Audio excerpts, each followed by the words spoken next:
Nah, survei bulan Maret tahun 2024 ini itu Anies Baswedan itu 30,9%. Kemudian Ahok itu sekitar 18,8%, RK 16,9%. Kalau wakil Sandiaga Uno 16,6, kemudian Ridwan Kamil 12,6. Rano Karno masuk sebagai wakil gubernur top of mind. Ke depan ini figur-figur yang baru lebih baik, jangan itu lagi atau Ahok atau ngerinya apa? Kok konflik yang termemori di masyarakat itu 2017 itu 2017 itu yang bahaya. Maksud saya udahlah, kayak Ahok udah suruh aja di Medan, kemudian Anies suruh di mana kayak gitu loh. Tinggal pertanyaannya apakah mereka akan maju apa enggak gitu. Terutama RK sama Ahok gitu. Kalau Ahok mungkin dia akan mencari, kalaupun tetap maju gubernur, mungkin dia akan mencari daerah lain. Kompetisi DKI ini bisa menjadi bagian pertarungan Pilpres kemarin, mengulangi itu. Jangan-jangan koalisi 0103 untuk melawan 02. Apalagi kalau seandainya PDIP benar-benar mengusung Mas Anies ya. Ini kan sesuatu yang tidak mungkin, dua kutub yang berbeda. Atau bahasanya, kalau seandainya ini terjadi, misal PKS dan PDIP berkoalisi, ini kan seperti pernikahan yang terlarang.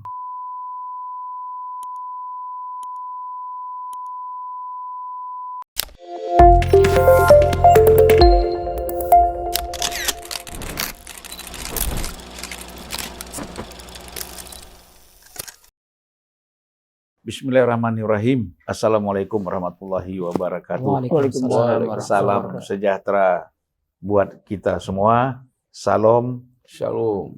terutama kita harus mengucapkan Assalamualaikum warahmatullahi secara khusus kepada Bung Eben ini. Waalaikumsalam. Fasih kan? Supaya jelas bahwa kita juga boleh beda agama boleh nyampaikan Assalamualaikum. Nggak bercapra dulu. Salam sejahtera juga bagi seluruh penonton Majelis Antitesis Unpacking Indonesia. Jadi ini majelis antitesisnya. Hari ini saya bersama dengan paling ujung kanan itu Bung Jayadi Hanan dari makanya duduknya di kanan. Ya, Jayadi Hanan. Ya Hananu ya Manan, ya Dayanu ya Burhan. Itu panjang lagi nanti. Dari Lembaga Survei Indonesia, ya. Sebenarnya sudah berkali-kali datang ke sini. Kemudian yang di tengah ini Immanuel Ebenezer. Ya. Sekarang ini kalau sebelum ini kan sebagai tim pemenangan Prabowo Gibran ya. Juru bicara PKN. Betul. TKN ya. Juru bicara, juru debat, juru parkir. Pokoknya semuanya juru lah ya. Juru sati juga. Ya. Kemudian yang sebelah kanan saya ini Bung Afri Madona, Direktur Eksekutif dari Populi Center. Betul ya Bung ya? Iya, betul Bang. Jabatan lain-lain saya nggak sebutkan, banyak sekali. Jadi habis waktu kita kalau menjelaskan jabatan-jabatan lain ini. Ya, terima kasih, Bung. Kita hari ini mencoba membahas ini mengenai Pilkada DKI. Karena 2 bulan lagi sudah harus mendaftar kan? Ya, 27 Agustus. 27 Agustus sudah harus mendaftar. Kemudian 24 November. Kalau 27 November pilkadanya. 27 November pilkadanya. September penetapan calon. Ya. Nah, jadi sudah dekat sebenarnya. Nah, sementara kan belum terlihat siapa yang sudah pasti definitif maju sebagai cagup DKI ini. DKJ ya. DKJ sekarang, Daerah Khusus Jakarta. Ya. Nah, kita melihat bahwa ada nama-nama yang sudah muncul itu Anies Baswedan. Kemudian kita nggak tahu Ahok ini mau di Sumatera Utara atau DKI. Kemudian yang ketiga itu Gerindra sudah men-launch nama Ridwan Kamil. Nah, berarti kan ini luar biasa. nama 3 orang ini nama-nama keren semua nih, ya kan? Nama yang punya popularitas kurang lebih hampir sama. Ya. Mungkin elektabilitas juga, saya nggak tahu. Kalau saya nggak berani ngomong elektabilitas, itu harus lembaga survei. Harus nanya APRI. APRI dulu, nanti mungkin Bung Afri sudah melakukan survei, kemudian LSI juga sudah, tapi belum pernah ada lembaga survei itu menyampaikan ke publik. Belum ada publishnya. Jadi orang juga lihat, ini Anies berapa persen, ya kan? Kemudian Ridwan Kamil berapa persen, lalu siapa satu Ahok berapa persen. Nah ini kan orang belum ada yang tahu. Iya. Nah jadi memang sesuai dengan fatwanya dari Jayadi Hanan, maka kita minta Bung Afri dulu yang bicara. Aduh, siap Bang, terima kasih. Wah, sudah ada data dia. Langsung. Enggak di Nah, survei bulan Maret. Oh, Maret. Iya, Maret kemarin survei ya meraba-raba aja Bang. Meraba-raba. Jadi kalau di elektabilitas terbuka itu gitu ya. Jadi elektabilitas terbuka itu kalau kita tanyakan jika pemilu dilaksanakan hari ini, pemilu kada ya, pemilihan gubernur dilaksanakan hari ini, kira-kira iya di KJ, siapa yang akan Anda pilih sebagai gubernur tanpa kita menyebutkan nama. Jadi apa yang muncul di kepala aja. Iya. Nah, survei bulan Maret tahun 2024 ini itu Anies Baswedan itu 30,9%. 30,9. Iya. Kemudian Ahok itu sekitar 18,8%, RK 16,9%. Oke. Nah, itu top 3. Top 3-nya. Nah, kalau wakil Sandiaga Uno 16,6, kemudian Ridwan Kamil 12,6, Rano Karno masuk sebagai wakil gubernur top of mind. Itu 8%. Kemudian baru Ahmad Saroni 7%, kemudian Ahok 5%, kemudian selebihnya di bawah itu gitu. Jadi top 3 memang Anies, Ahok dan RK untuk gubernur. Anies Ahok ini bisa jadi memori pilkada terakhir gitu. Tapi memang nama Ridwan Kamil ini juga sangat populer di masyarakat Jakarta juga, Abang. Iya. Nah, makanya kalau kita sanding-sanding kan gitu ya, itu mereka sangat kompetitif biasanya. Sangat kompetitif. Itu kan begini, Bung. Misalnya Ridwan Kamil kan selama ini memang tidak masif untuk dicalonkan sebagai cagup DKJ kan. Iya.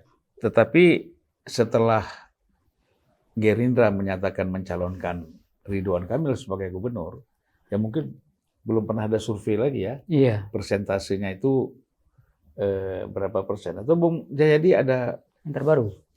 Belum. Saya kira nama Ridwan Kamil walaupun dia bukan bukan tokoh bukan gubernur Jakarta maksud saya seperti Anies dan bukan capres atau cawapres juga, tapi kan namanya memang sudah beredar sebagai tokoh nasional. Dan seringkali disebut oleh banyak media bahwa dia potensial juga maju di DKI. Dan sejumlah partai, bukan hanya Gerindra, sebelumnya kan juga Golkar juga. Karena dia anggota Golkar. Iya, kan Golkar juga menyebut bahwa salah satu daerah yang mungkin menjadi tempat Ridwan Kamil untuk berkontestasi adalah Jakarta, selain Jawa Barat kan gitu. Jadi selain itu saya kira kan ada sejumlah event atau sejumlah publikasi Ridwan Kamil itu kan yang pokoknya dia tampak menyasar wilayah Jakarta ya. Jadi kemungkinan besar penduduk Jakarta juga sudah cukup kenal dengan Ridwan Kamil gitu. Seperti yang Abang bilang, kemungkinan sebagai tokoh nasional Ridwan Kamil tingkat popularitasnya tidak kalah sama Anies atau Ahok gitu ya. Jadi wajar kalau namanya menurut saya juga muncul gitu. Dan waktu survei capres dan cawapres itu juga namanya selalu muncul juga. Namanya selalu muncul sebelum pasangannya sudah resmi itu kan selalu ada nama Ridwan Kamil terutama untuk menjadi cawapres. Itu selalu ada, termasuk di wilayah Jakarta. Jadi kalau nama Ridwan Kamil juga cukup ditemukan cukup kompetitif, saya kira itu masuk akal gitu. Nah, cuma memang kalau kita lihat data dari sejak tahun 2003 sampai sekarang, memang ya seperti yang Bang Julpan bilang, yang paling menonjol 3 nama itu. Tinggal pertanyaannya apakah mereka akan maju apa enggak gitu. Terutama RK sama Ahok gitu. Kalau Ahok mungkin dia akan mencari, kalaupun tetap maju gubernur, mungkin dia akan mencari daerah lain. Karena balik ke Bangka Belitung ya. Kalau Bangka Belitung, kan dia pernah bupati 2 kali. Pernah bupati di Belitung Timur. Cuman terlalu kecil mungkin, sempit buat Ahok itu. Terlalu sempit buat Ahok. Kita dengar kan katanya PDIP mencalonkan di Sumatera Utara. Itu cukup cukup besar kan, pemilih Sumatera Utara kan di 10 juta lebih ya. Iya. Jadi itu daerah yang bahkan dari segi penduduk ya dan wilayah lebih besar di DKI. Begitu. Jadi untuk mencari wilayah yang setara dengan DKI itu kan tidak mudah untuk Ahok. Nah, Sumatera Utara bisa tuh saya kira. Jadi mungkin ke sana. Kenapa kalau di Jakarta mungkin agak mungkin PDI sebagai partainya Pak Ahok mungkin tidak mau mengambil risiko akan potensi terulangnya kembali memori Pilkada Jakarta tahun 2017 gitu. Selain mungkin konteks konteks pertarungan kan sudah agak berbeda sekarang dibandingkan yang lalu. Misalnya Ahok dulu sepenuhnya adalah kawan koalisi Pak Jokowi kan gitu. Tapi kalau sekarang Ahok di PDIP, Pak Jokowi sudah dianggap mungkin keluar dari PDIP. Sudah dikeluarkan. Bahkan dianggap sudah lupa gitu kan oleh salah satu fungsionaris waktu itu ketika ditanya soal Pak Jokowi kan atau soal Bobi gitu ya. Nah, jadi konteks sudah agak berbeda. Terus juga ada petahana yang cukup kuat, yaitu Anies Baswedan. Jadi mungkin Ahok kemungkinan untuk Jakartanya mungkin lebih kecil, meskipun masih tetap mungkin. Nah, Ridwan Kamil tinggal yang jadi pertanyaan. Apakah dia mau pindah dari Jawa Barat ke sini? Tinggal lagi, saya kira banyak faktor harus dia pertimbangkan kan.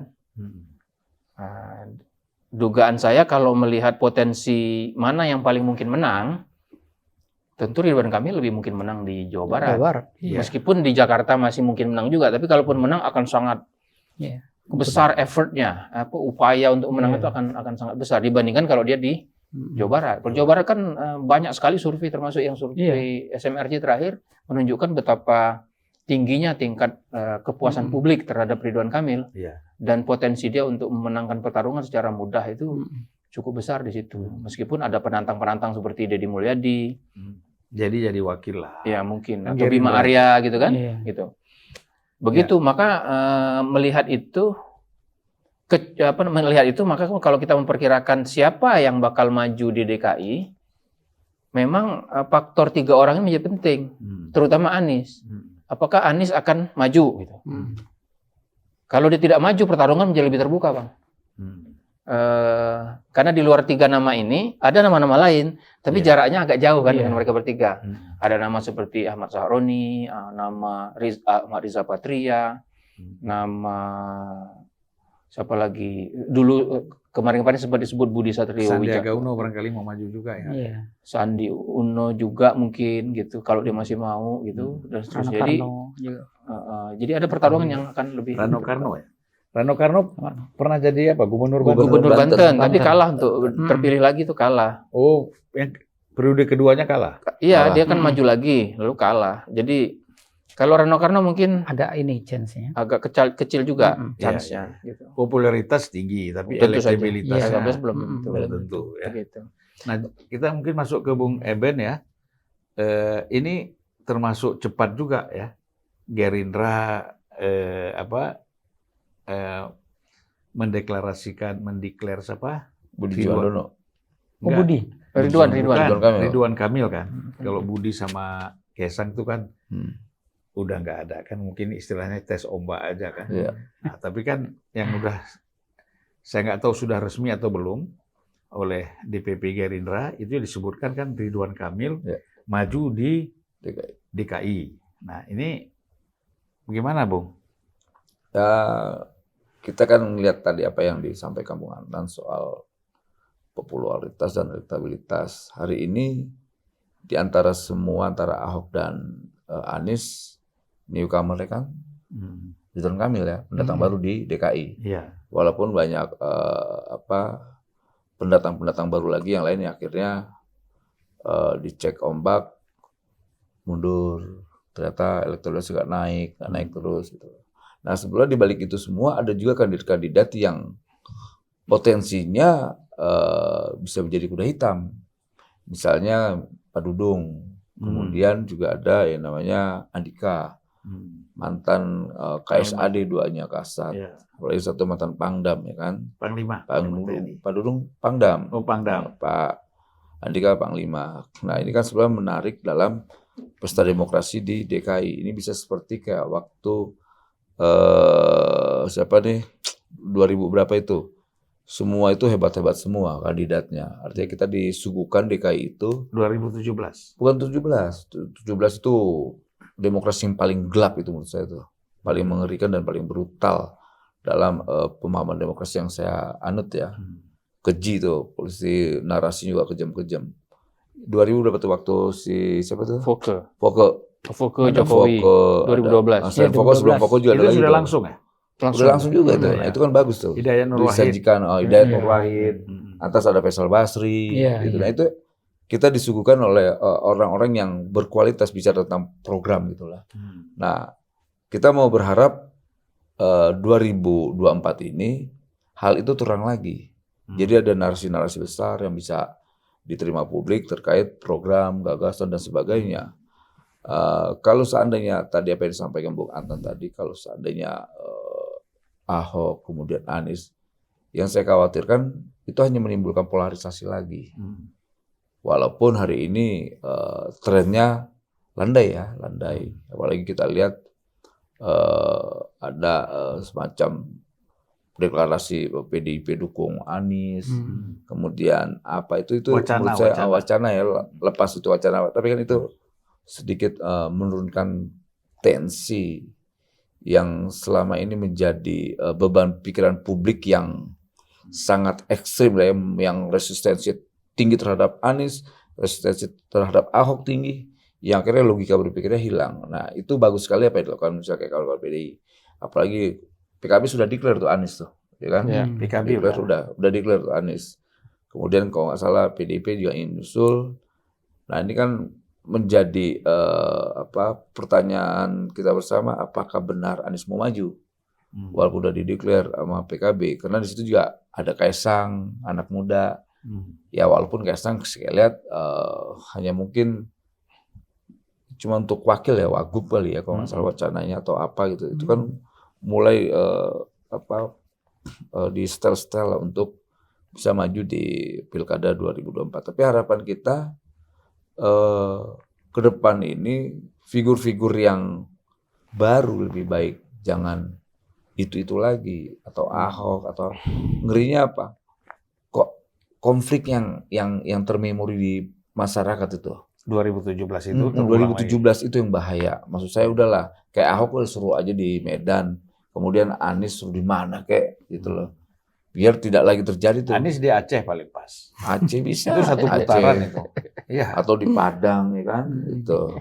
Kalau Aceh satu putaran. Satu putaran 78% kemarin. Iya. Tuh apalagi Aceh. Siapa tahu nih Mas Anies sudah dengar, Mas Anies ada usulan dari senior saya untuk menyagupnya di Aceh.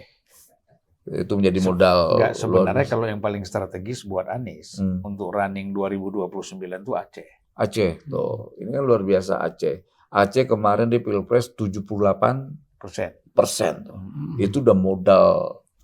Tapi masih kalah dulu, Prabowo sempat 90%. Oh gitu. 2019. Iya, Prabowo kan nggak mungkin nyalon gubernur di Aceh, udah jadi presiden. Ya, artinya kalau persentase masih kalah. Oh kalah ya. Masih tinggi Prabowo dulu ya. Masih tinggi Prabowo. Berarti Mas Anies cari tempat yang Prabowo paling tinggi. dulu didukung, di samping oleh masyarakat, ada GAM, GIM, GUM tuh dukung dia semua. Ya kita sih berharap nanti ke depan lebih programatik aja lah ya. Karena kita kan butuh pemimpin yang bisa menawarkan gagasan ya kan, tidak lagi menawarkan narasi-narasi yang basisnya sektarian, kemudian primordialisme dan sebagainya. Yang kita khawatirkan itu karena itu hanya menurunkan kualitas demokrasi kita ke depan. Ya. Dan kita berharap ya demokrasi kita tetap maju, tinggal kita lihat calon-calonnya siapa.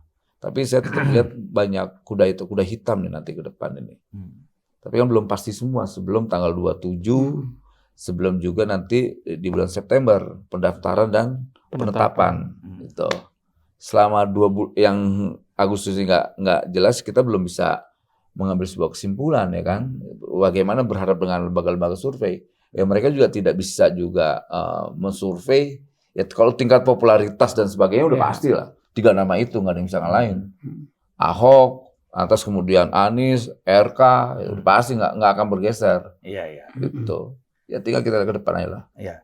Jadi Bung Apri ini menarik ya. PDIP walaupun masih wacana, itu kan terkesan ingin mencalonkan Anies. Kan gitu. Nah, menurut Bung Apri ini serius nggak sih PDIP ini? Iya kan? Iya. Iya Bang, bisa serius bisa tidak gitu ya. Mungkin karena itu tadi ya, pengalaman pemilu nasional PDIP betul-betul kira-kira terdesak lah seperti itu gitu ya. Dan dalam pemilu nasional juga gitu kan. Kan mereka sudah itu tadi karena pihak yang kalah gitu ya, sehingga mereka kan sudah punya pengalaman membangun komunikasi di antara kalau dulu ya paslon 1 dan paslon 2 gitu, paling tidak level elit begitu. 1-3 maksudnya. 1 dan 3 iya, gitu, 1 dan 3 Belum gitu. punya pengalaman kalah ya. Pengalaman kalah dan pengalaman membangun komunikasi karena sesama kalah ini gitu ya. Nah bisa jadi gitu pengalaman komunikasi ini mereka pertajam di bawah gitu, karena itu tadi bagaimanapun juga meskipun sudah tidak DKI lagi gitu, DKJ tetap sumber ekonomi politik yang masih besar Bang. Gitu. Jadi ya apalagi mau dibikin jadi pusat bisnis ya. Iya, pusat bisnis dan jadi secara ekonomi politik ini masih menyimpan resources yang besar gitu. Jadi wilayah ini pantas untuk dipertaruhkan gitu. Jadi ya bisa jadi gitu ya kalau kalau misalnya kekuatan katakanlah mungkin Gerindra dan yang lain kemudian berkoalisi dan kemudian mencalonkan misalnya RK dan seterusnya gitu, dan itu calon yang sangat dominan gitu, bisa jadi mungkin mereka serius juga mendukung Anies gitu, karena memang dua nama ini nama yang sangat kompetitif gitu. Tapi saya melihat begitu hitung-hitung dari DPRD-nya ya, apakah kuota yang dimiliki PDIP kan nggak bisa sendiri, Mas. Iya. Nggak ada satupun yang bisa sendiri, Bang. Iya, paling tinggi itu PKS 17 kursi. Iya, habis itu Gerindra ya. Iya. Untuk maju sendiri di DKI harus 22 kursi. 22 kursi. Itu pun kurang 5 kan? Iya. Nah, jadi apalagi PDIP. Ya kan tidak bisa sendiri. Nah, oleh karena itu kalau kita lihat PDIP ini akan sulit mencari koalisi nih. Ya kan? Kecenderungannya kan kalau PKB dengan PKS sudah mencalonkan Anies, kemudian kemungkinan Nasdem masuk ke Kim, ya kan, koalisi Indonesia Maju misalnya, dan Demokrat juga di sana semua sudah menumpuk di sana.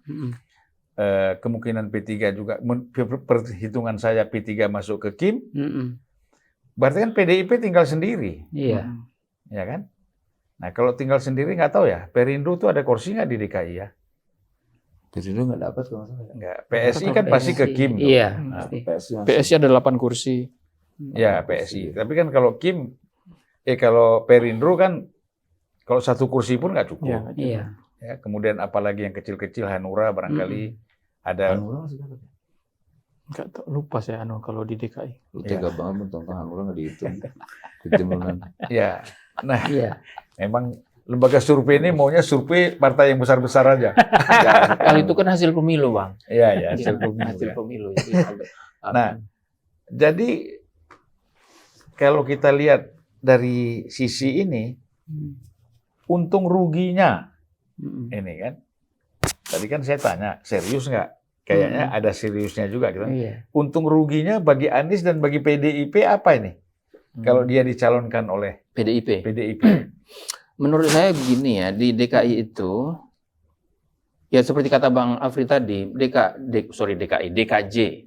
DKJ itu pasti menjadi perhatian semua pihak di Indonesia, elit politik lah, di tingkat nasional maupun di DKI. Karena satu tadi disebut oleh Bang Afri, dia punya nilai ekonomi politik yang besar karena dia bagaimanapun adalah di economic capital of Indonesia sampai sekarang kan gitu. Yang kedua, dia masih punya nilai strategis karena ibu kota ini masih transisi, Bang. Iya. Oh iya. Kan IKN belum jadi. Belum jadi. Jadi mungkin 5, 10, mungkin 15 tahun ke depan, DKJ itu masih berfungsi transitional capital, ibu kota transisi, sampai IKN-nya betul-betul siap. Iya. Kalau kita belajar dari Sejong City, Korea Selatan, itu mereka bangunnya itu sejak 2006 kalau nggak salah. Sejong City itu. Sampai sekarang, akhirnya diputuskan Sejong City hanya menjadi administrative capital, tidak menjadi political capital, ibu kota politik. Ibu kota politik tetap Seoul. Mungkin seperti Kuala Lumpur ya. Putrajaya Putrajaya ya. Putrajaya itu hanya Perdana Menteri kan berkantor di situ. Iya. Tapi kantor-kantor yang lain kan tetap ada di Kuala Lumpur. Iya. Jadi, nah saya kira itu akan cukup panjang prosesnya.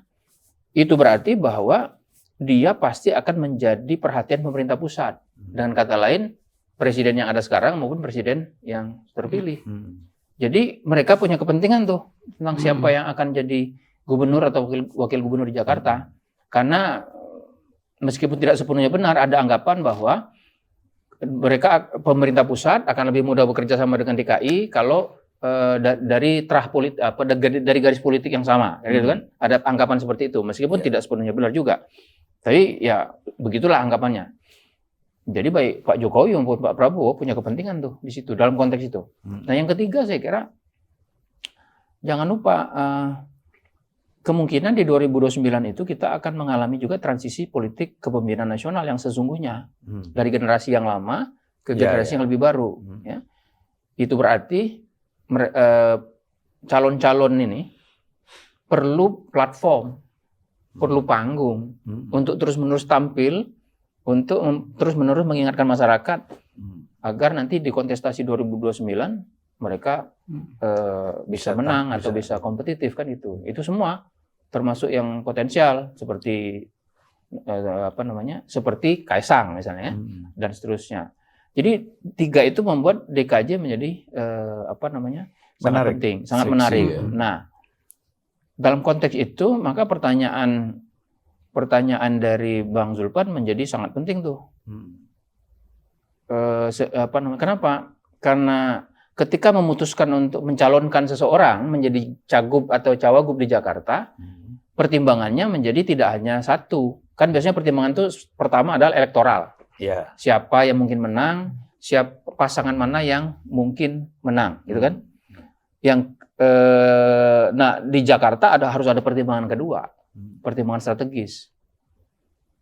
Pertimbangan strategis itu maksudnya ini mewakili koalisi siapa dengan siapa, kemudian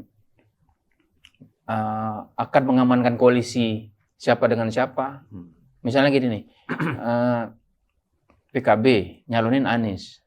Tapi mungkin PKB membaca juga manuver mereka mencalonkan Anies itu mungkin terasa kurang seret bagi presiden.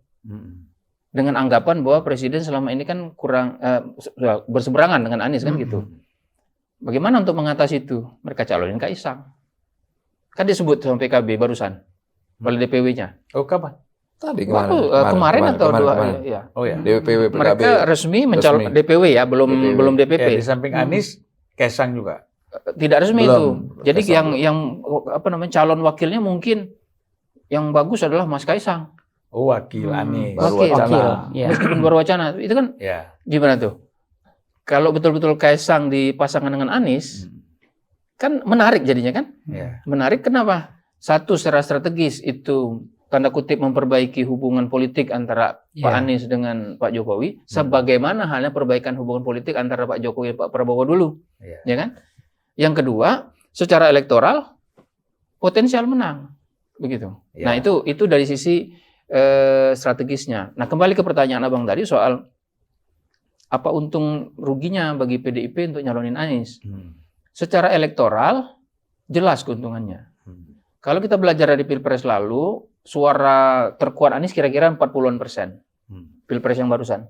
Kan Anies dapat 41,07 seingat saya. Jadi Prabowo lebih tinggi sedikit ya. Prabowo 41,67. Selisih 0,6% saja. Jadi hampir menang aja.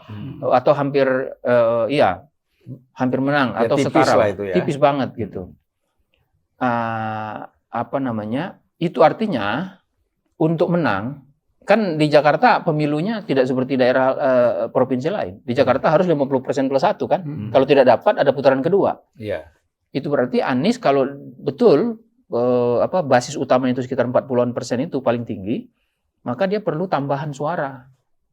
Dari mana dia bisa mendapat tambahan suara itu? Dua sumber. Satu dari mantan pemilih Ganjar alias pemilih PDIP. Dua dari pemilih yang dianggap lebih berafiliasi kepada Jokowi, yang banyak ke Prabowo, misalnya pemilih dari kalangan Jawa, pokoknya yang inilah. Yang Itu dengan catatan kalau dengan Kaisang kan? Atau belum? Bisa salah satu. Jadi itu secara umum yang diperlukan Anies, perlu tambahan. Nah sumber tambahannya itu kalau nggak ke PDIP, ke koalisi Kim itu. Dari mana koalisi Kim yang mungkin dari segi calon? Ya Kaisang. Kenapa Kaisang? Karena dia pertama PSI, yang kedua diperkirakan dia bisa mengambil sejumlah suara dari pendukung Jokowi untuk mendukung. Sehingga Anies yang katakanlah kita hitung tadi cuma 40% dan Kaisang masuk bisa dapat tambahan 10-11% kan? Kalau dihitung secara linear, PSI kan 8%-an. Katakanlah gitu kan. Nah tinggal nambah-nambah dikit lah kan. Dapatlah itu 51%. Tapi kalau Anies tidak berpasangan dengan Kaisang, kemana sumber yang lain? Ke PDIP. Gitu. Jadi kan tidak mungkin Anies menambah suara karena kolamnya sudah penuh kan. Nggak bisa lagi dia nambah suara di situ. Dia perlu kolam baru. Nah kolam baru itu adalah PDIP. Di sisi lain PDIP kan tidak punya calon yang kompetitif selain Ahok. Dugaan saya seperti kata Bang Noel, berisiko kan nyalonin Ahok. Gitu. Kalau Anies ada alasannya untuk maju lagi karena dia gubernur petahana, gitu. Jadi kalau lihat dari sisi elektoral, keuntungan PDI nyalonin Anies adalah mereka bisa mencalonkan calon internalnya untuk mendampingi Anies. Dicari itu nanti siapa yang potensial untuk. Ya tapi problemnya kan tadi kuota untuk pilgubnya kan nggak mencukupi. PDIP berapa kursi? PDIP 17. Kalau Anies dicalonkan PKS 17. PDIP itu 15 kalau nggak salah. 15. Besar, 32. Besar. Kalau dia hanya digabung sama PKB lebih dari cukup. PKB 15. Belum lagi Nasdem kemungkinan besar akan mencalonkan Anies. PKS kemungkinan juga akan mencalonkan Anies. Banyak sekali. Ya. Banyak sekali.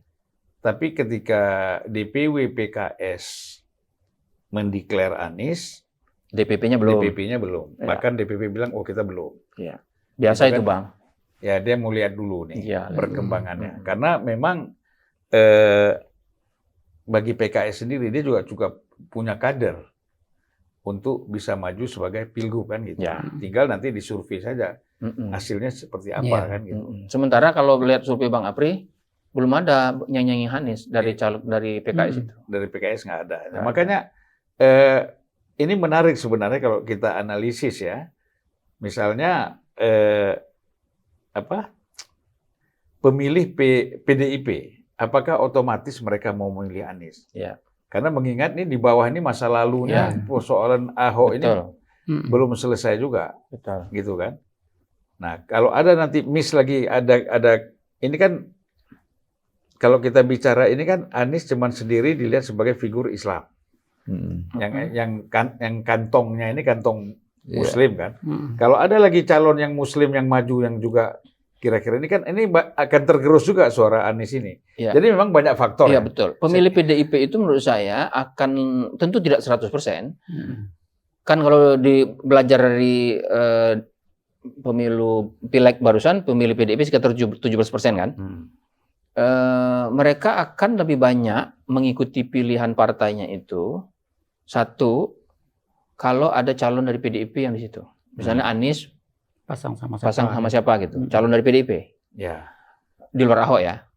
Dengan asumsi Ahok tidak maju. Yang kedua, PDIP ini di mana-mana terkenal pemilihnya itu militan. Di pemilih yang paling loyal kepada partai itu pemilih PDIP. Ya. Biasanya PDIP kalau dia punya calon, sebagian besar dari pemilihnya akan ikut pilihan itu. Ya. Apalagi kalau sudah masuk core-nya pemilih PDIP. Core-nya pemilih PDIP itu kalau di tingkat nasional sekitar 14-17% itu yang sekarang tetap milih PDIP kan. Makanya PDIP menang di Pileg walaupun capresnya kalah. Ya. Sekarang berapa? 16% ya? Sekarang 17 lebih dia dapat di tingkat nasional. Di Jakarta juga sekitar itu. Iya. Di Jakarta 16 apa? Ya kurang lebih gitulah. Jadi saya kira dengan cara itu bisa membuat Anies bersama PDIP menang. Asal ada wakil dari PDIP ya, gitu kan? Iya, itu salah satu caranya. Gitu. Nah, cuman kan problemnya begini, Anies ini milik siapa nih? Gitu kan biasa kan kalau pengusungan kan begitu. Anies ini apakah PKB merasa ini PKB merasa bahwa Anies ini punya PKB. Iya. Berarti wakilnya dari partai lain dong. Gitu. Kalau PDI yang mengusung ini berarti punya PDIP, wakilnya siapa? Nah, ini problemnya kan di situ. Sehingga yang kemarin itu koalisi PKB, PKS, Nasdem dan Demokrat itu bubar sama Demokrat karena persoalan wakil itu siapa yang sebenarnya lebih pas untuk itu. Betul. Nah, jadi Bung Eben ini menarik ya. Jadi kalau kita lihat untuk perkembangan DKI ini, DKJ sekarang. DKJ. Lupa terus kita ini ya. kan itu pelan-pelan ya. Belum familiar. Belum familiar DKJ. Artinya kan bagaimana melihat kansnya Ridwan Kamil kan gitu. Kalau kita lihat partai-partai pendukung Ridwan Kamil itu sudah pasti Golkar itu kan artinya Ridwan Kamil itu anggota. Ya kan? Bahkan fungsionaris ya. Fungsionaris. Nah, kemudian Gerindra. Mungkin PAN akan gabung di sini juga. Demokrat. Saya masih ragu Nasdem. Saya lebih cenderung melihat Nasdem itu akan ke Koalisi Indonesia Maju. Iya, Koalisi Indonesia Maju. Nah, sehingga dan P3 kemungkinan menurut saya ini ya bisa juga masuk di Kim juga. Ya, karena kedekatan ketua umumnya dengan Prabowo sebenarnya sangat dekat. Kemarin kan mereka salah lihat sen aja. Dia lihat Pak Jokowi udah pindah, udah ke kiri, dia masih tetap di situ aja. Bingung dia. Akhirnya ini sebenarnya gimana? Terakhir sudah diputuskan. Dikiranya Gatot Kaca. Gimana? Tangannya ke kanan, terbangnya ke kiri. Ya itu. Nah, jadi terjebak di situ P3. Sekarang dia mulai tahu kan, saya udah langsung ke sana, masa kalah terus. Gak enak kalah 2 kali. Sekali oke pelajaran ya. Nah, saya kira dia akan masuk ke Kim karena pertimbangannya kan Kim ini akan menjadi pemenang kan gitu. Ya. Nah, yang saya bingung itu begitu, PDIP mau calonkan Anies pakai apa gitu loh. Artinya kan ini yang selalu orang melihat, loh PDIP kok mungkin di beberapa kabupaten PDIP ada yang berkoalisi dengan PKS. Tapi kalau DKI ini kan luar biasa ini. Berarti nanti nasional pun bisa PKS dengan PDIP itu berkoalisi kan? Kan hanya itu aja. Kalau mau mencalonkan Anies sudah terlambat. Karena PKB sudah duluan. Ya kan? Nah, mungkin PKS masuk wakil. Jadi di mana posisi PDIP ini? Jadi agak susah juga dia nih posisinya. Itu menurut saya itu. Gimana, Bung? Ya gini, ini kan sebetulnya dampak 2019 24 pemilu kemarin masih terasa di PDIP. Selama ada yang namanya Jokowi, ya itu akan jadikan common enemy. Padahal kita tahu sekali bahwa PDIP dan PKB ini dulu bagian dari rivalnya Mas Anies.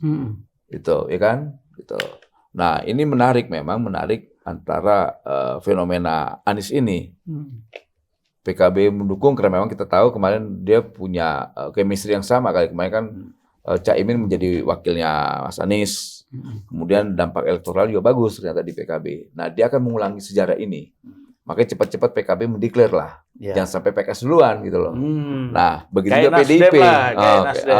Ini kan jadi bahan rebutan. Karena pasti mereka punya pertimbangan elektoral ya kan. Apalagi kita lihat kemarin 40 sekian persen ya kan Anies di DKJ.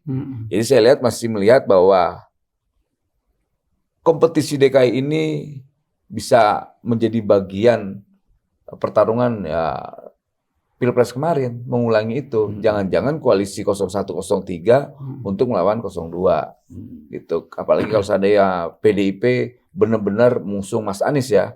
Ini kan sesuatu yang tidak mungkin gitu loh. Karena ini dua kutub yang berbeda. Atau bahasanya kalau seandainya ini terjadi misal PKS dan PDIP berkoalisi, ini kan seperti pernikahan yang terlarang. Ya kan? Dulu kan yang kadrun-kadrunin ya barisannya Anies, maaf ya saya nggak mau pakai istilah itu, tapi saya coba ingin menguatkan memori itu lagi. Itu kan kawan-kawan dulu yang ada di PDIP. Begitu juga sebaliknya, yang mengkafir-kafirkan ya PDIP itu kan di barisan yang ini. Nah kalau itu nyatu sih menarik menurut saya. Artinya apa? Jokowi berhasil. Nah ini bagian efek Jokowi.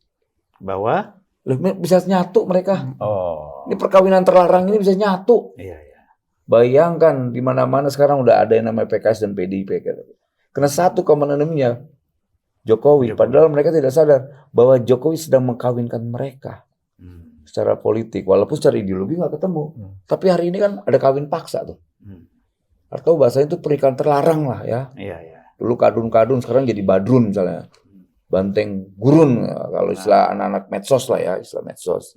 Ini bagus sekali. Kalau seandainya itu memang ini buat mengedukasi politik ya bagus. Tapi yang kita khawatirkan, ya kita tidak mendidik pada wilayah yang lain. Misalnya, bahwa demokrasi itu siap dengan perbedaan. Bukan karena ada musuh bersama, ada dendam, ada sebagainya. Ini tidak mengedukasi.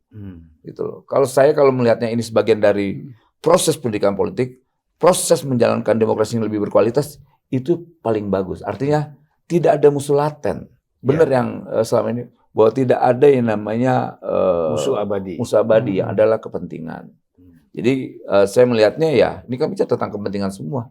Tidak ada bicara tentang musuh dan sebagainya. Jadi ya, bisa-bisa PKS bakal kehilangan nih. Kalau begini caranya. Tapi kalau seandainya mereka nyatu dengan PDIP, mengusung Anies, itu luar biasa kan? Itu gimana tuh beban psikologis arus bawahnya PDIP yang dulu keras bertarung ya kan di ngelawan Anies ya kan? Karena bagian yang waktu diserang kan saya juga, karena dulu saya waktu Pilpres sempat menyampaikan tentang Anies presiden, layak jadi presiden sebagainya. Gitu. Dan yang nyerang itu kan ya mereka-mereka ini nih. Saya tahu sekali, saya bisa identifikasi tuh. Jadi ya semoga aja ke depan nanti kalau itu terjadi, kalau bahasa medsos itu pernikahan terlarang ini terjadi, luar biasa itu. Ya. Tapi kan problemnya gini ya, Bung Afri. Mungkin tadi kader-kader atau konstituen PDIP itu bisa betul-betul loyal mengikuti keputusan partai.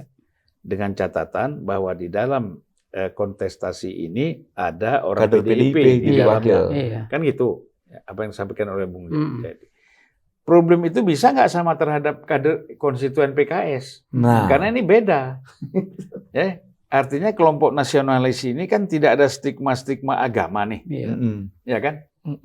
Gitu loh, lebih mudah. Tapi kalau PKS ini kan ada stigma agama, bisa jadi muncul lagi kan, macam-macam lah yang muncul kan. Saya nggak usah jelaskan stigma agama itu apa, nanti ini kena undang-undang ITE lagi kita. Ya, jadi kan, nah kira-kira kan Bung Afri sudah tahu kan maksudnya gitu. Nah ini yang menurut saya agak merepotkan ini, kan saya pengalaman saya pada tingkat elit itu mudah Iya. berkomunikasi dan ketemu rangkul-rangkulan. Tapi pada tingkat konstituen arus bawah tuh susah Iya. sekali. Saya ingat sekali misalnya dulu kita bagaimana Akbar Tanjung dengan Mega sering ketemu nggak rangkul-rangkulan sih ya. Ya pokoknya ya Say hello lah. say hello, ada juga salaman yang akrab gitu kan. Selesai Golkar dengan PDIP di atas. Tetapi tetap saja terjadi bakar pusku sana, bakar pusku sini, ribut segala macam, apalagi di Jawa Tengah ya, Sumatera Utara, saya melihat sendiri. Nah, hal itu kan belum juga bisa dilupakan dengan mudah gitu loh. Karena di bawah ini memang masih melihat hal-hal yang memang tidak sesuai gitu loh. Apalagi baru selesai pemilu kan. Iya. Nah, itu gimana nih Bung Apri ini? Iya, kalau saya melihat gini Bang, yang pertama sebenarnya masyarakat punya keinginan untuk memutus pengalaman buruk polarisasi itu gitu ya.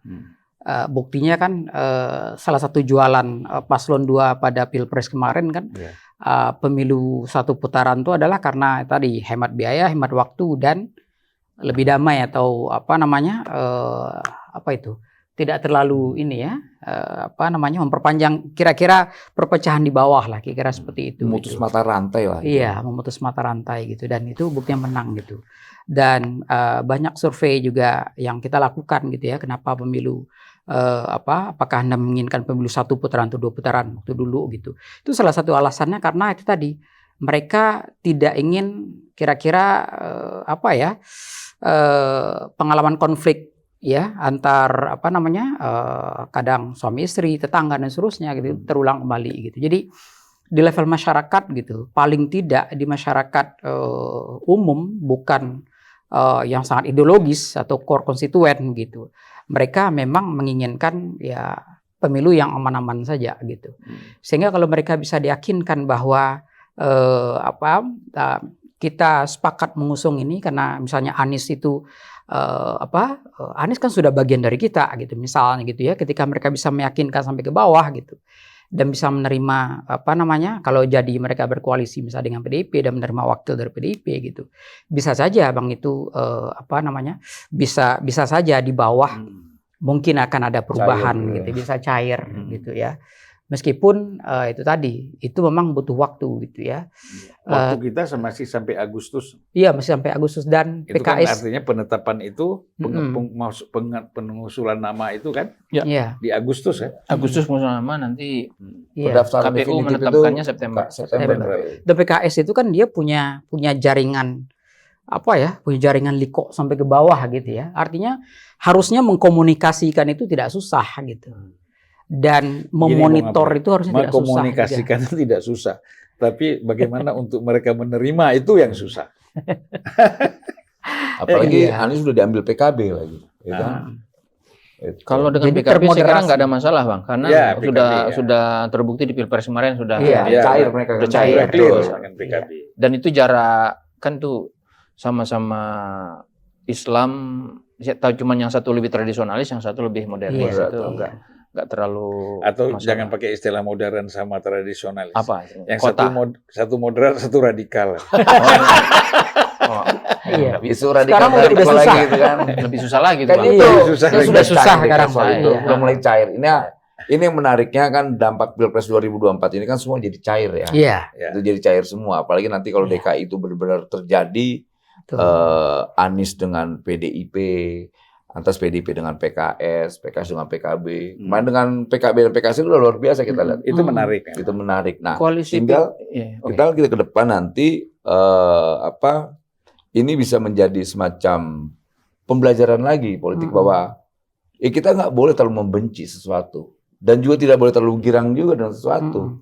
Karena politik itu kan ya yang kita lihat dinamis gitu, nggak seperti. Jadi Bang Noel tidak terlalu girang ya Prabowo menang. Sangat girang dong. Tapi tidak terlalu. Sangat girang, berarti kalau terlalu kan nggak bagus. Sangat girang, di atasnya terlalu tuh. Iya. Gitu. Jadi ada rasionalisasinya. Oke.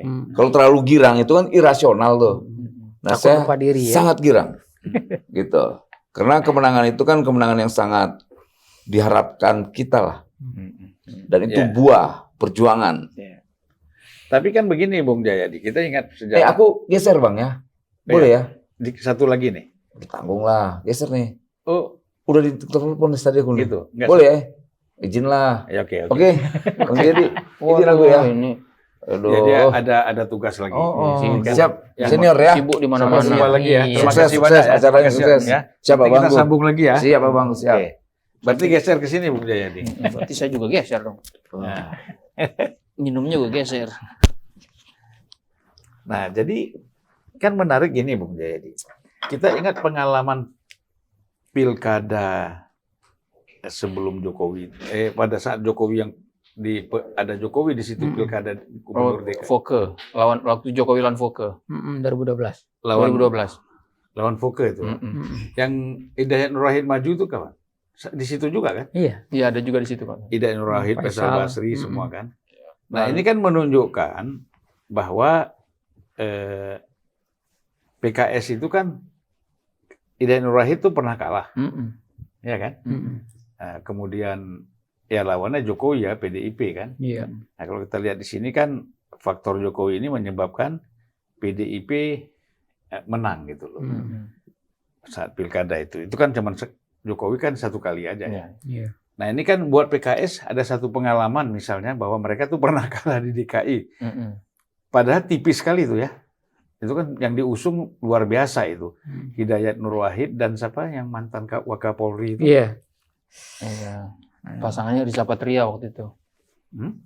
Enggak, wakil Wakapolri. Wakapolri. Ada Nurjatun. Nah, itu kan kalau nggak salah 49 berapa ya? 51 itu. Jokowi menang ya.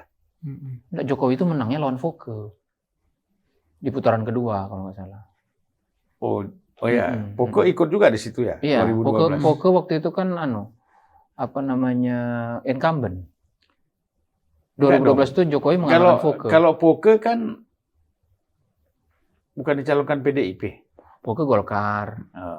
Macam itu. Jokowi waktu itu PDIP.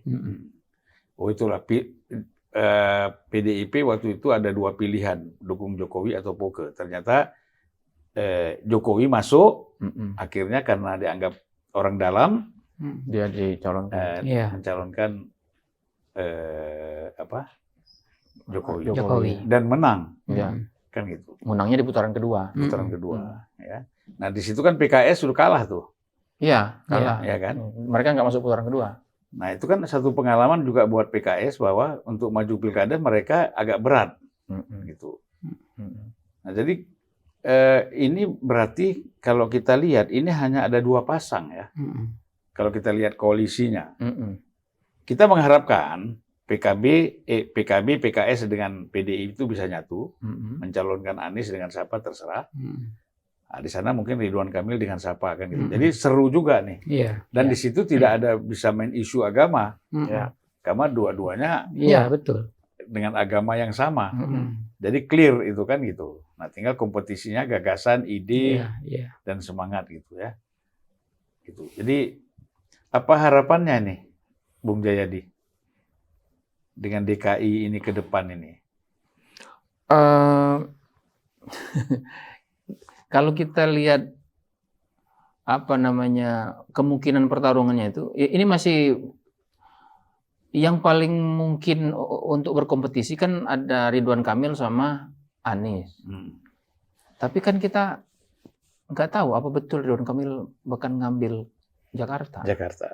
Nah, tapi kalau partai pengusungnya memang minta dia begitu, ya dia mau nggak mau kan? Karena Golkar juga sudah sempat keluar tuh ucapan bahwa akan mencalonkan Ridwan Kamil. Golkar itu setahu saya itu ngasih sudah memberi tugas kepada Ridwan Kamil untuk melakukan persiapan menghadapi pilkada, tapi di dua tempat, di Jawa Barat sama di Jakarta. Artinya Golkar pun masih melihat banyak sekali pertimbangan, apakah Ridwan Kamil akan di Jakarta atau di Jawa Barat gitu. Dan saya kira Ridwan Kamil juga tentu punya pertimbangan sendiri kan. Karena bagaimanapun tokoh seperti Ridwan Kamil, tokoh seperti Anies, juga untuk wagubnya misalnya Kaisang, atau itu kan mereka berpikir bukan hanya menang di Jakartanya atau di Jawa Baratnya, tapi what is next after, kan? Setelah itu ngapain? Karena usia politik mereka masih panjang. Seperti Ridwan Kamil misalnya, apakah sebetulnya ambisi dia setelah jadi gubernur apa sih gitu? Ya presiden dong. Atau wakil presiden kan? Nah, kalau dihitung-hitung mana yang lebih mungkin tuh? Misalnya untuk Ridwan Kamil, apakah presiden, apakah wakil presiden misalnya? Bisa saja ada orang yang berpikir kayaknya lebih pas jadi wakil presiden. Kenapa? Karena berasal dari daerah Sunda, misalnya kan? Bukan Jawa. Bukan Jawa, ya gitu kan? Kalau begitu, mana yang lebih menopang tujuan itu? Gubernur Jawa Barat dong, misalnya ya. Atau dia berpikir lain, ya nggak apa-apa, saya tetap ingin jadi wakil presiden nanti dengan tujuan utamanya presiden, tapi berada di Jakarta lebih memberi dia panggung yang jauh lebih luas. Tentu saja dari segi jumlah penduduk Jawa Barat lebih besar ya, tapi dari segi nilai politik, nilai ekonomi, nilai strategis itu kan memang Jakarta lebih jadi perhatian, lebih besar ya dibandingkan dengan Jawa Barat. Kenapa? Karena ya DKI itu langsung berhubungan dengan pemerintah pusat. Ya pusat segala-galanya. Dan pusat banyak hal gitu ya. Bisa aja begitu. Sehingga kita belum punya bayangan yang cukup jelas sebetulnya siapa yang akan bertarung di Jakarta ini. Mungkin sementara ini kita bisa menduga keras Anies akan maju. Kalau Anies akan maju, berarti tidak banyak yang lain yang mau maju. Kenapa? Karena berdasarkan pertimbangan-pertimbangan objektif hasil dari data-data riset, Anies masih belum terlalu bisa dilawan secara imbang oleh nama-nama di luar Ridwan Kamil sama Ahok. Gitu. Oke. Pertanyaan berikutnya, Anies maju. Pertanyaan berikutnya, apakah kalau Ahok mungkin enggak kan? Berarti kan tinggal Ridwan Kamil seperti yang Abang bilang. Nah pertanyaannya Ridwan Kamil mau maju apa enggak? Gitu. Kalau ternyata Ridwan Kamil enggak maju, berarti kan kemungkinan besar Anies kalaupun ada lawan mungkin kalau berdasarkan data yang ada sekarang itu kurang imbang untuk lawannya. Begitu. Jadi memang kita berharap dari segi pemilunya yang berlangsung seru gitu. Artinya yang baik, substantif seperti yang Abang bilang itu. Nah, pemilu yang seru, baik, substantif, sangat berbasis pada gagasan itu hanya bisa terjadi kalau lawan-lawan yang bertarung itu lebih berimbang seperti pemilu pilkada sebelumnya kan. 2017 kan cukup berimbang sebetulnya. 2012 juga sebetulnya cukup berimbang antara Jokowi terutama dengan Foke kan. Nah, yang sekarang ini kita menjadi agak kabur tuh. Apakah akan terjadi pertarungan yang cukup seimbang kalau Ridwan Kamil memutuskan tidak maju di Jakarta gitu. Tapi tidak bisa menyalahkan Ridwan Kamil juga kalau dia tidak maju di Jakarta kan? Karena dia punya pilihan lain yang misalnya lebih pasti atau apa. Jadi itu satu dari segi dari segi pilkadanya. Dari segi kedepannya saya kira memang begini harapan saya ya, pemerintah pusat atau presiden yang ada sekarang maupun yang terpilih itu harus memandang siapapun yang terpilih di Jakarta itu adalah bagian integral dari proses pemerintahan nasional secara umum. Jadi kalaupun misalnya bukan orang dari garis politik yang dianggap sama, maka itu tidak berarti orang itu tidak bisa diajak bekerja sama gitu. Itu kemungkinan yang kedua. Nah, yang ketiga, kalau memang menginginkan orang yang kira-kira secara garis politik tetap sama, sementara kenyataannya misalnya katakanlah Anies yang paling mungkin menang misalnya, maka Pak Jokowi atau Pak Prabowo harus mencari cara agar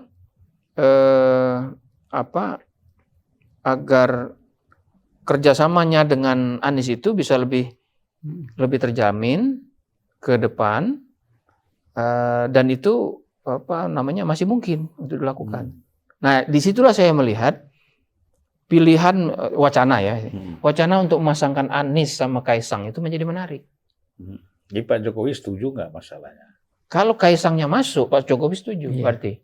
Kalau Pak Jokowi nggak setuju, berarti Kaisang nggak bisa kan? Nggak bisa. Gitu. Nah, indikasinya itu ya. iya kan? Kalau nggak bisa, misalnya dengan siapa lagi? Kaisang kalau sama Ridwan, katakan Ridwan Kamil bisa diajak. Kalau Kaisang sama Ridwan Kamil, kan seperti termasuk data Bang Afri ya, kira-kira kurang lebih sama lah sama kita itu ya. Baik Ridwan Kamil maupun Anies, kalau dua-duanya maju, itu kan belum ada yang mencapai 50% plus 1. Iya. Belum ada yang secure kemenangannya. Iya. Artinya mereka perlu pemilih dari kolam yang berbeda dari basis pemilih mereka. Anies kan tadi dari Ganjar. Bisa. Nah, masalahnya kalau Ridwan Kamil, kalau Anies memerlukan Jokowi efek atau PDIP efek, mudah-mudahan ya. Kalau Ridwan Kamil memerlukan pemilih, kan lawannya Anies. Berarti dia nggak bisa mengharapkan kolamnya Anies. Iya. Yang mana yang paling mungkin diharapkan menambah suara Ridwan Kamil? PDIP. Ya kan? Kalau Kaisang, nggak nambah wong susah. Iya. Kan sudah di sana. Gitu. Jadi itu berarti kalau misalnya Ridwan Kamil tetap katakanlah bersama Kaisang, peluangnya untuk menang walaupun tetap ada kan, menjadi lebih berat. Apalagi kalau Anies kemudian memilih seperti yang Abang bilang tadi, memilih calon wagub dari PDIP. Lalu PKS misalnya mengerti bahwa itu bagian dari strategi, sehingga mereka berpikir strategis juga, nggak masalah gitu, dan seterusnya. Nah, jadi itu membuat peluang Anies untuk menang menjadi lebih besar. Nah, kalau perhitungan itu yang dipakai, maka itu berarti mengakui bahwa peluang paling besar menang adalah Anies.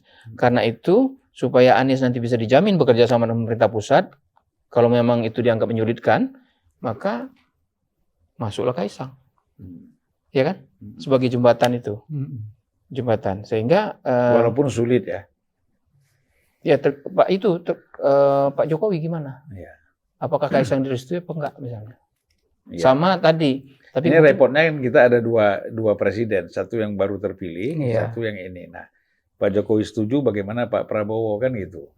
Itu masih jadi problem juga. Iya, itu artinya kalau Pak Jokowi setuju, mereka mestinya sudah oke, sudah koordinasi berdua kan. Begitu asumsi kita.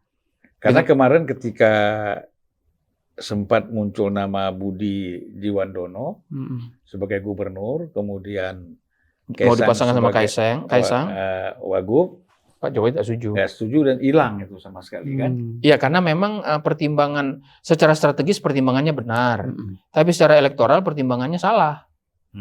Ngapain? Pertimbangan strategis itu bisa jalan kalau secara elektoral menang, kan gitu? Berat lah. Iya. Electability berat ya. Jadi pertimbangan strategis. Jadi itu yang saya bilang tadi. Di DKI Jakarta itu dalam konteks kepentingan presiden yang terpilih atau presiden ada sekarang, mereka harus berpikir dalam dua ranah itu, ranah elektoral sama ranah strategis. Ranah elektoralnya adalah mencari pasangan yang mungkin menang di DKI. Lalu ranah strategisnya sedapat mungkin yang menang itu sejalan. Satu garis politik gitu. Tapi kan kalau hanya mempertimbangkan satu garis politik, ya bisa aja kan calon dari Gerindra, calon dari PSI. Jelas satu garis politik. Tapi enggak, kemungkinan menangnya gimana? Karena kemungkinan menangnya menjadi kecil, strateginya nggak bisa jalan. Itu. Ya memang ini kalau dari Kim itu sebenarnya sudah clear ya. Karena Ridwan Kamil kader Golkar, tapi dicalonkan oleh Gerindra. Berarti kan Gerindra dengan Golkar udah selesai nih. Belum. Hah? Belum katanya. Enggak untuk DKI? Iya, belum. Belum ya? Belum clear ya. Apa Golkar mungkin masih mau Jawa Barat? Golkar sampai hari ini Golkar belum memutuskan. Di Jakarta Golkar itu menunjuk 3 orang. menugaskan 3 orang, Ridwan Kamil, Erwin Aksa, satunya siapa ya? Ketua Golkar DKI, Oh, Pak Zaki, yang 3. mantan Bupati Tangerang. mantan Bupati Kabupaten Tangerang. Nah, itu 3-3 itu selain Ridwan Kamil kan yang Iya. 2 berat lah lawan. Iya, Anies. emang. Nah, tapi pada saat yang sama Ridwan Kamil juga mendapat 2 surat itu penugasan kan di Jawa Barat Jakarta dan Jawa Barat. juga. Itu artinya Golkar belum memutuskan. belum clear. Iya. Nah, pertanyaan berikutnya, apakah Gerindra itu sudah resmi mutusin? Menurut saya belum juga kan? Ya, Belum ada deklarasi tapi kalau resminya. kita lihat tadi ada 3 figur itu, Hmm. kayaknya nggak mungkin selain Ridwan Kamil. Iya. Untuk Gerindra ya. Iya, Gerindra nggak ada lagi. Mm-mm. Nah, itu di sini nanti negosiasi lah Iya. antara Golkar dengan Gerindra ya. Betul. Karena tidak ada lawan Anies yang sepadan. Itu Kecuali Ridwan selain Kamil memang. Ridwan Kamil. Mm-mm. Kalau Ahok kan udah lain lagi ceritanya. Betul. Bung Afri, ini kita sudah 1 jam. Iya ya. Silakan, saya minta Iya. closing statement-nya, Bung Afri. Iya Bang, tadi mungkin ada pertanyaan ada pertanyaan tambahan yang perlu kita tanyakan Bang. Ketika memang ya tadi kan kita sudah berasumsi gitu ya bahwa Jakarta itu pantas untuk dimenangkan oleh siapapun, kira-kira seperti itu gitu. Karena itu kemudian saya melihat pertaruhan di Jakarta itu masih akan sangat luar biasa gitu, masih akan sangat keras kontestasinya gitu. Dan ingin dimenangkan oleh koalisi manapun gitu. Karena itu pertanyaan tambahannya adalah bisa jadi Ridwan Kamil mungkin tidak bisa memutuskan tapi dipaksa untuk memutuskan. Diputuskan oleh partai politik gitu. Karena kalau melihat tadi yang dijelaskan Bang Jai gitu dengan kontestasi yang seperti ini, satu-satunya yang bisa mungkin gitu ya berpeluang untuk mengalahkan Anies hanya Ridwan Kamil gitu. Sehingga kalau tetap koalisi Kim ingin menang, ya hanya Ridwan Kamil yang bisa ditaruh gitu.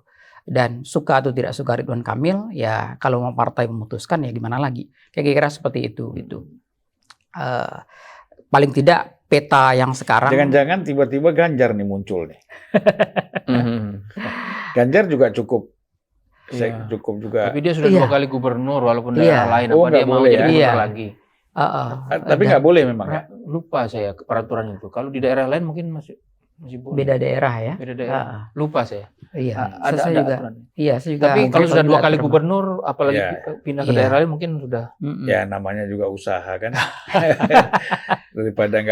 Daripada pensiun.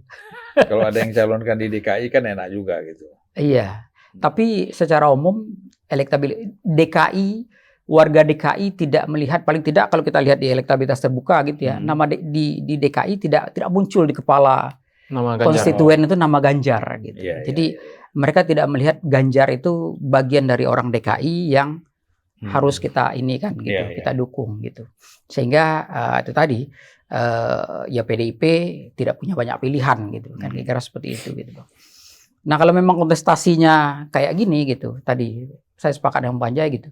Kalau kontestasinya lebih berimbang gitu, bisa jadi gitu ya, pertarungan akan jadi lebih menarik dan gagasan bisa lebih dijual gitu ya. Karena in terms of isu-isu tradisional seperti agama dan seterusnya gitu, itu sudah tidak bisa ini gitu, apalagi kalau jadi PDIP mendukung Anies gitu misalnya gitu, jelas itu sudah selesai polarisasi agama itu dan seterusnya gitu. Islam politik sudah sulit untuk dimainkan gitu, sehingga ya mereka harus mencari isu lain gitu untuk memenangkan itu gitu, dan mudah-mudahan gitu isu gagasan bisa jauh lebih dijual gitu ke publik. Ya pasti gitu. nanti kan lembaga survei akan survei lagi. Dalam koalisi PKS dengan PDIP ini siapa yang diuntungkan? Boleh juga tuh Bang, ide pertanyaan. Ya ada bahan survei. Menurut Anda. Bung Jayadi mungkin closing statement. Iya, jadi saya kira memang sekali lagi ya, walaupun DKI ini DKJ ya sudah menurut undang-undang tidak lagi daerah ibu kota, tapi dia tetap akan menarik untuk terus diperbincangkan dan kalau bahasa Bang Apri menarik untuk diperebutkan dan pantas untuk dimenangkan. Itu kata-kata yang bagus sekali itu. Memenangkan Jakarta itu pantas gitu, dengan usaha yang keras. Karena 3 alasan tadi. Satu alasan dia ke depan adalah pusat ekonomi dan bisnis Indonesia. Kita belum bisa membayangkan pusat ekonomi dan bisnis yang setara Jakarta di Indonesia dalam waktu dekat. Mungkin bisa dibangun, tapi tidak mudah. Dan yang lebih bijak tentu saja memberikan Jakarta peran itu kan, sebagaimana negara-negara lain. Ada New York, ada Sydney di Australia, ada Shenzhen misalnya di Shenzhen Cina, di Cina dan seterusnya. Itu satu. Jadi Jakarta akan selalu menarik. Bukan hanya menarik bagi Bang Zulfan, tapi bagi seluruh orang Indonesia. Dan menarik bukan hanya bagi kita memperbincangkan. Bagi saya kalau menarik Anies calon di Aceh. Saya kampanye di sana. Abang setuju ya? Itu satu. Yang kedua, Jakarta 5, 10, mungkin 15 tahun ke depan itu tetap akan menjadi penting dalam sistem pemerintahan Indonesia karena dia masih menjadi ibu kota transisi. Mau tidak mau. Karena sudah terbukti sekarang membangun IKN kan tidak bisa dalam waktu 2-3 tahun. Dia memerlukan waktu lebih banyak. Ketika IKN masih memerlukan waktu lebih banyak untuk dibangun, maka Jakarta akan tetap menjadi penyokong ibu kota itu. Nah, yang ketiga, secara politik ini yang paling menarik bagi para politisi. Jakarta masih menjadi panggung besar, panggung nasional untuk meluncurkan diri sebagai calon presiden, calon wakil presiden, calon menteri. Pokoknya untuk naik karir di posisi-posisi politik nasional ke depan. Dengan demikian maka semua pihak yang sekarang akan bertarung di DKI Jakarta pasti akan sangat berhati-hati, berhitung sangat cermat dalam merumuskan strategi mereka, termasuk dalam bukan hanya memasangkan calon, Bang. Kalaupun misalnya sudah ada pasangan calon, mengumumkannya kapan itu pasti akan dipikirkan dengan baik. Sebagaimana yang kita alami di Pilpres kemarin. Begitu. Jadi memang baru Ganjar saja nampaknya yang muncul sebagai capres dari luar Jakarta ya. Kan belum pernah. Prabowo Jakarta, Jokowi kan Jakarta, mantan Jakarta. Anies Jakarta, SBY Jakarta, Mega Jakarta, Gus Dur Jakarta, Habibie Jakarta. Habibie 5% Jerman. Betul. Ya kan? Jadi sepakat kita yang tadi Bang ya, bahwa Jakarta yang masih menjadi Pak Harto Jogja apa Jakarta? Itu agak beda itu Bang. Agak beda ya. Kalau Bung Karno juga Jakarta ya. Baiklah Bung Afri, Bung Jayadi Hanan. Terima kasih Bang. Saya ucapkan terima kasih sekali atas kehadirannya. Tadi Bung Eben sudah duluan meninggalkan kita. Sebenarnya kita berempat. Yaitu satu lagi Bung Masinton. Karena mengapa? Ini podcast Unpacking ini kan selalu ada juga yang tidak banyak sih. Ada segelintir orang mengatakan, ini kok podcast 02. Karena yang diundang terkesan orang-orang pendukung 02. Kan gitu. Makanya kita undang nih Bung Masinton untuk hadir, ya kan? Meskipun saya sama ini bukan pendukung, Ya makanya, ini kan makanya saya katakan ini kan bukan. Iya, kita orang-orang netral. Orang netral.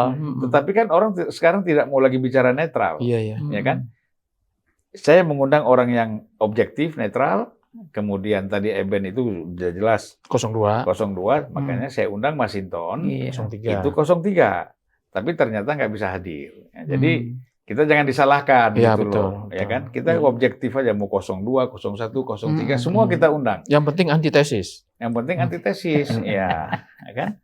Kalau nggak antitesis susah cari sintesisnya kan? Baiklah, terima kasih. Sampai jumpa lagi. Mungkin kita akan membahas hal-hal yang lebih menarik lagi nanti. Menjelang penetapan gubernur ini, ya. Pasti nanti Bung Jayadi LSI sudah survei lagi. Bopuli sudah survei, kemudian lembaga-lembaga survei lain juga sudah survei, semakin jelas nih.